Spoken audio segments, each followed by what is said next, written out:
Sam Seder, Emma Vigeland on the Majority Report. It is a pleasure to welcome back to the program Ari Berman. He is the national voting rights correspondent at Mother Jones, author of now your third book. Whoa. This one is Minority Rule, the right-wing attack on the will of the people and the fight to resist it. Ari, always a pleasure to see you. Thank you for wearing the same shirt as me today. Of course. I try to model all my fashion looks after you, Sam. That is a very dubious choice on your part, but okay. All right, first off, congratulations on the book. This is sort of like in many respects, a culmination of the work you've been doing, particularly over the past, I guess, more than a decade on the Voting Rights Act. But it also, I know it combines some of your love of Reconstruction. I remember one time, I think you hosted this show early when I took a day off, and maybe when it was just a podcast. And I can't remember, but I remember the first person you requested to interview was Eric Foner. Wow. So I've known of your interest in Reconstruction, and this is all part of a whole. But let's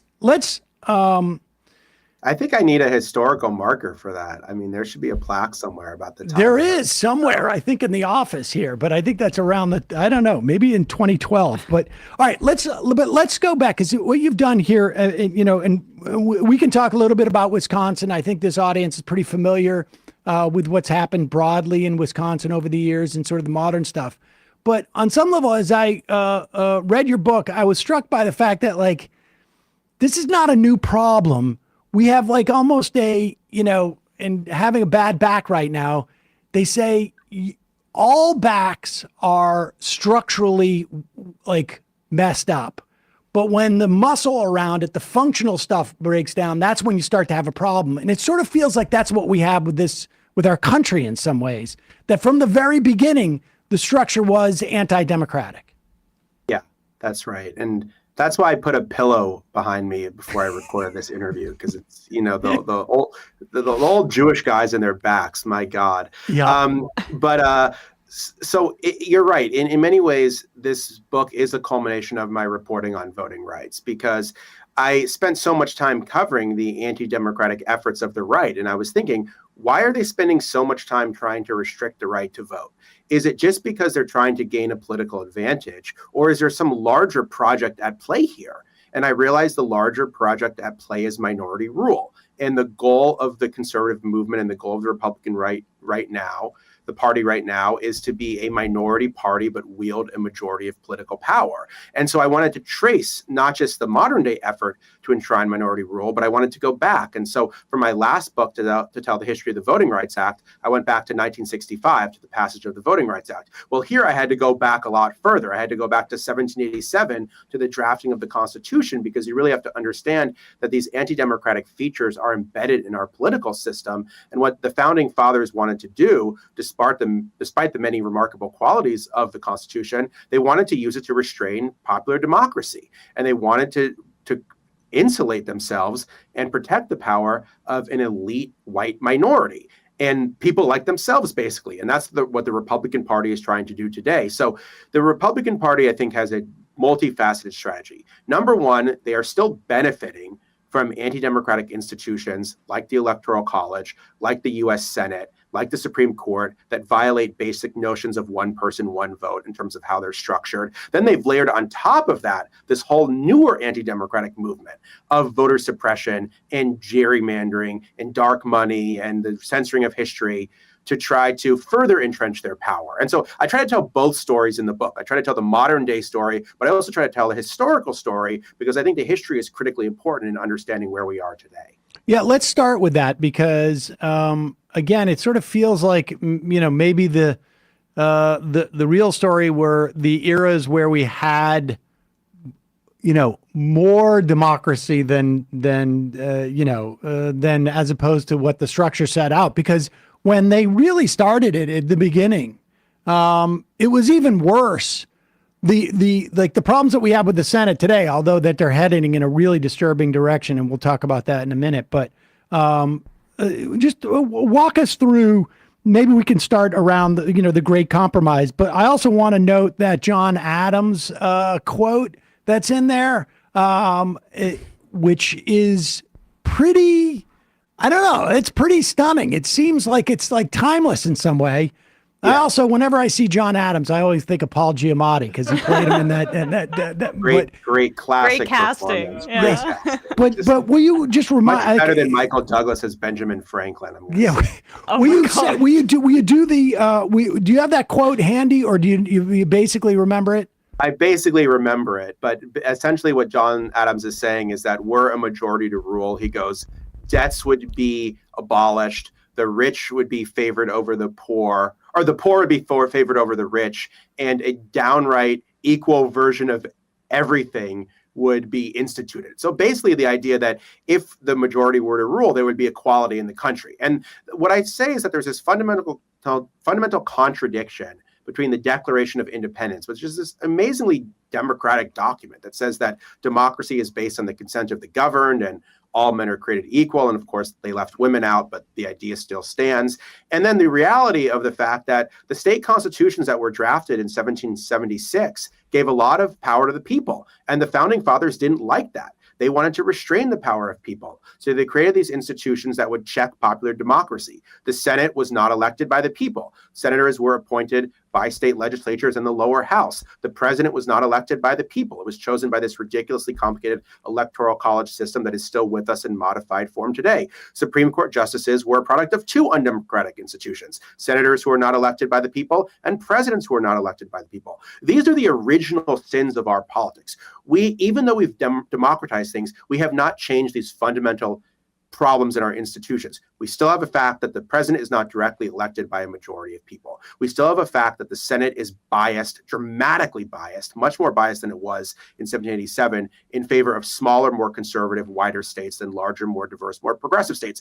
For the first time in U.S. history, the Supreme Court is appointed, the majority in the Supreme Court is appointed by Republican presidents who initially lost the vote and the popular vote, and confirmed by Republican senators representing a minority of Americans for the first time in U.S. history. So the Supreme Court's more undemocratic now than it had ever been in 230 years. So just want people to understand that people think, oh, we've made all this progress. We have, but we've actually never fixed so many of the original flaws in the Constitution itself. It feels like, and I got to say this, just so I don't forget this, by 2040, this isn't a stunning statistic. By 2040, which is really not that far away, right? I mean, the show's been on for 20 years. 2040, just for people who are not so as good at me at math, it's only 16 years away. 70% of Americans will have only 30 senators representing them. In other words, 30% of Americans are going to have 70 senators voting for them in terms of the small states, big states. That's nuts. That's worse than the filibuster. That's like a whole nother filibuster. Yeah, and that's why the Senate basically ensures minority rule. And it's interesting, conservatives always say, go back and read the Constitution. So I did. I went back and I read all of the debates about the Constitution. And what I realized is that the main drafters of the Constitution, people like James Madison, they wanted the Senate to be an elite body, but they wanted it to operate on the principle of majority rule. So one of the main things that Madison wanted was for there to be proportional representation in the U.S. Senate. And he was a huge critic of the idea that each state should have the same number of senators. He said it would allow what he called the most trifling minority ever to control the body. And it's so much worse than when it was back then. So in 1790, the country's largest state, Virginia, had 12 times the population of the smallest state, Delaware. Today, the largest state by population, California, has 68 times the amount of people as the smallest state population-wise, Wyoming. So Madison would literally be rolling over in his grave right now if he saw what was happening with the U.S. Senate. So when you want to give an originalist definition of the Constitution, you have to acknowledge that many of the drafters themselves were deeply uncomfortable with the institutions they were creating. The quote unquote compromises were actually more like concessions that a lot of the founders were uncomfortable with. But the problem is these privileged minority groups, whether it was small states in the Senate or slave states in the House through the 3/5 clause, they basically said, we're going to leave the Union if you don't ratify the document. And and basically surrendered to our demands. So the Constitution is a product of all this anti-democratic maneuvering, and it creates these institutions that even many of the founders wouldn't have liked at the time, and certainly would have not liked today. One thing I did not, I wasn't really aware of until reading your book was that part of the desire to consolidate and create a federal system was to inhibit states who tended to be more populist. Will you talk about that a little bit? Yeah, that's what happened after 1776, was that states were given a lot of power and state legislatures were given a lot of power, and they were very responsive to popular demands. They were frequently elected. There were lots of town meetings. People could instruct their office holders on how to vote. There was this idea that government is supposed to be based on the consent of the governed, but there was an economic crisis in the 1780s. States started passing more populist policies. And basically the founding fathers, who were this elite propertied white male minority, felt threatened by the populist changes in the states. And so they created this very complicated system of checks and balances. People think of that as a way to protect our rights, but it was also a way to protect the power of this elite propertied white minority to make it harder for the country to rule. And so they created the Constitution in large part to restrain, not encourage, democratic participation. And I felt a little bit like I was the Howard Zinn of the Constitution here, trying to tell the revisionist history, because I was just getting so fed up with the kind of Hamilton way that we process American history, which is to say that the founding fathers are these geniuses in white robes.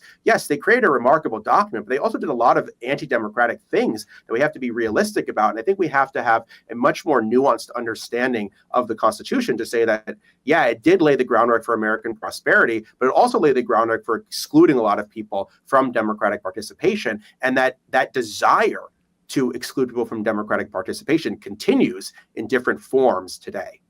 It's interesting. We interviewed a couple of professors who had referred to the Constitution. I think this was the title of their book. It was the Anti-Oligarchic Constitution, or the Anti-Oligarchy Constitution.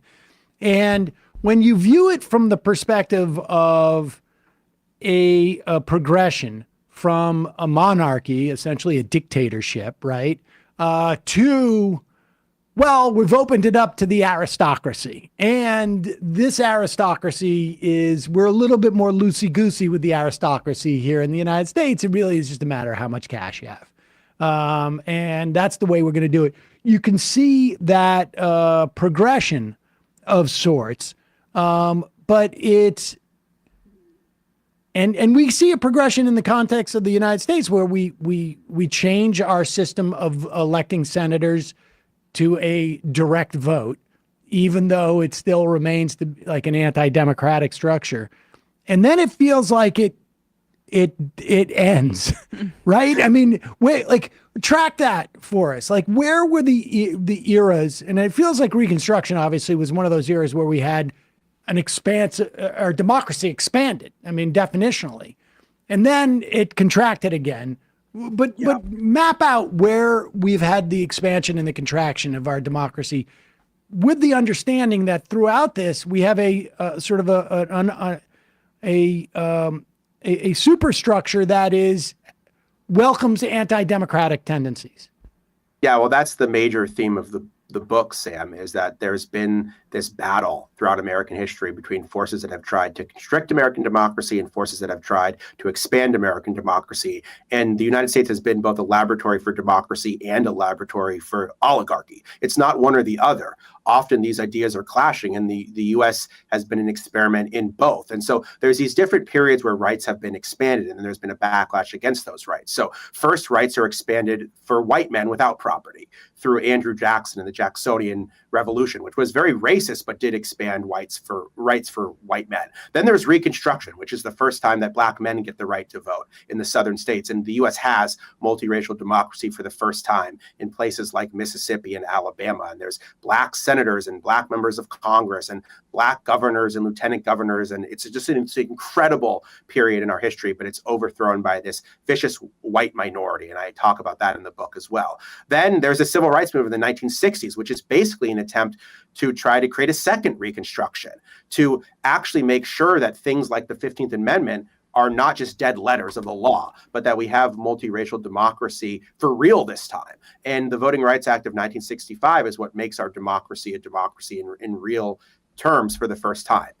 And then there's a backlash to that. And we have the Southern Strategy by Richard Nixon and all these attempts to preserve conservative white power. And then I argued that the other tipping point more recently was the election of Barack Obama, not just the election of the first Black president, but the incredible multiracial coalition that elected him. And that really was the next iteration of American democracy. And that freaked a lot of Republicans out.